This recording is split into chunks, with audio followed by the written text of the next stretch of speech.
In the northern crown of the subcontinent lies a land so beautiful that poets called it paradise on earth, a valley of snow-clad mountains, crystal lakes, and green meadows, Kashmir. Yet behind this beauty lives a story buried in silence, a history written in tears and erased by time. The wind that passes through the chinar trees whispers forgotten names, kings, saints, poets, and warriors, whose dreams shaped the soul of this valley. Thousands of years ago, before the borders of today existed, Kashmir was a kingdom of thinkers and philosophers. Legends say that Rishi Kashyapa drained the ancient lake Satisar and made this valley a home for humankind. The earliest people called it the land of gods, where temples touched the clouds and scholars read verses beside rivers. Stone scripts speak of an age when learning was life itself, when Kashmir's libraries shone brighter than palaces.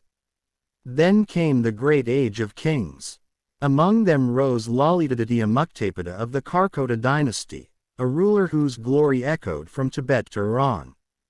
He built cities of marble, temples that caught sunlight like jewels, and roads that stitched nations together. Under his reign, Kashmir wasn't just a state, it was a civilization. Art, music, medicine, and astronomy flourished. Travelers from distant lands described it as a realm where beauty met intellect. But no empire stays forever in sunlight. After Lalitaditya, the golden era faded like autumn leaves. Court intrigues, wars, and natural disasters weakened the throne. Centuries passed. The sound of Sanskrit chants slowly mixed with Persian poetry as new dynasties arrived. In the 14th century, Islam entered the valley not with swords but with saints. Sufi mystics like Bulbul Shah and later Shah-e Hamadan brought with them a message of peace and unity. They built mosques beside temples, teaching that faith was a bridge, not a wall. The people of Kashmir accepted Islam with love, weaving it into their culture like threads of silk. Art and literature blossomed again. Persian blended with Kashmiri, and a new identity was born, a synthesis of spirit and beauty. Then came the Shah Mir dynasty, the first Muslim rulers of Kashmir. Under them, the valley regained some stability. Sultan Zain ul-Abidin, known as Budshah, the Great King, became a symbol of tolerance. He rebuilt temples destroyed by past conflicts, opened schools, and brought craftsmen from Samarkand. His reign was an era of justice and light. But when Budshah's lineage ended, chaos returned. The Afghan and later Mughal ambitions turned towards the valley. The Mughal Emperor Akbar, attracted by Kashmir's beauty, annexed it in 1586. He built gardens like Shalimar and Nishat, where fountains sang of love and loss. Jahangir, his son, would later whisper, "If there is a paradise on earth, it is this, it is this, it is this." Yet behind those gardens, ordinary people suffered under taxes and wars. The Mughal dream was beautiful but heavy for the common heart. When Mughal power weakened, Afghans invaded. The Durrani rule brought cruelty, the valley bled under oppression. Historians wrote of villages burned, children sold, and faith humiliated. The sound of azan and temple bells both faded into cries of hunger. For 60 years, Kashmir became a wounded paradise. Then, in 1819, the Sikh Empire under Maharaja Ranjit Singh defeated the Afghans and took control. For a time, order returned, but freedom remained distant. After Ranjit Singh's death, the British East India Company looked north with interest. In 1846, through the Treaty of Amritsar, they sold the entire valley to Gulab Singh, a Dogra ruler, for 75 lakh rupees. That sale marked one of history's darkest bargains, a land sold like a commodity, its people unasked and unheard. Under the Dogra dynasty, the beauty of Kashmir was wrapped in chains. Taxes rose, rights vanished, and voices of dissent were crushed. Yet even in suffering, The people held on to poetry, weaving pain into art. By the early 20th century, change was coming. Movements for independence were spreading across the subcontinent.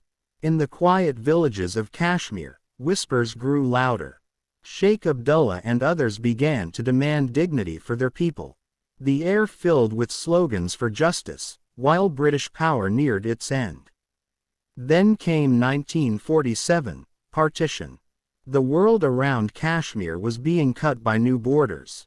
The princely state, ruled by Maharaja Hari Singh, faced a choice: join India, join Pakistan, or remain independent. In October 1947, tribal forces from Pakistan entered Kashmir. The Maharaja, terrified and cornered, signed the instrument of accession to India. War followed. Thousands died, families were divided, and the valley once again became a battlefield. The United Nations called for a plebiscite, a promise that still hangs in the air like unfinished prayer. Since then, Kashmir has remained a land claimed by two nations, yet truly belonging to its people alone. Today, when we see soldiers standing on snowy peaks and children crossing checkpoints for school, we are watching echoes of centuries.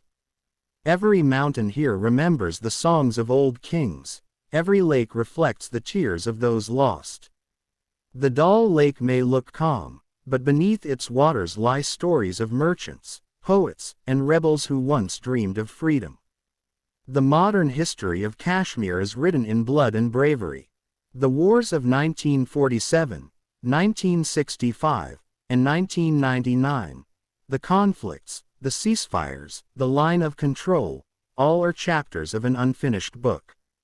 Yet beyond politics, there is another truth: the resilience of Kashmiri people. In every harsh winter they survive, in every spring they celebrate with tulips and almond blossoms, there is an unbroken spirit that refuses to die. The valley has seen empires rise and fall: Hindu, Buddhist, Muslim, Sikh, British, Indian, Pakistani, but its soul has remained constant. A soul that believes in beauty, prayer, and poetry. Listen to a Kashmiri song, and you will hear both joy and longing. Watch an artisan craft a shawl, and you will see centuries of memory woven into its threads. Many call Kashmir a dispute, but history calls it a masterpiece. The world sees a border, the people see a homeland. The lakes, the orchards, the mountains, they belong not to any nation but to the Creator who shaped them. The story of Kashmir is not just about kings and wars, it is about the eternal fight between possession and belonging. As the film of time rolls forward, one question still lingers in the misty air of the valley: can paradise ever be truly owned? Every generation has asked it, none have answered it. But perhaps the answer lies not in politics, but in memory, in remembering who we were before greed and power divided us. When the sun sets over the Zabarwan range, and the last light touches the peaks of Harmukh, the valley glows like a dream half remembered. Somewhere, in that golden light, echoes the laughter of children, the prayers of saints, and the songs of forgotten kings. The chinar leaves fall softly, as if the earth itself mourns its past yet hopes for dawn. And so the narrator's voice fades. This was the lost kingdom of Kashmir, a place where heaven touched earth and humans forgot to protect it. The hidden history they never told you is not only of rulers and wars, but of love, knowledge, and pain. The valley still waits for peace, not the silence of fear, but the peace of understanding. Because every drop of its rivers, every whisper of its wind, carries the same message across ages: beauty without freedom is just a memory, and memory is what keeps Kashmir alive.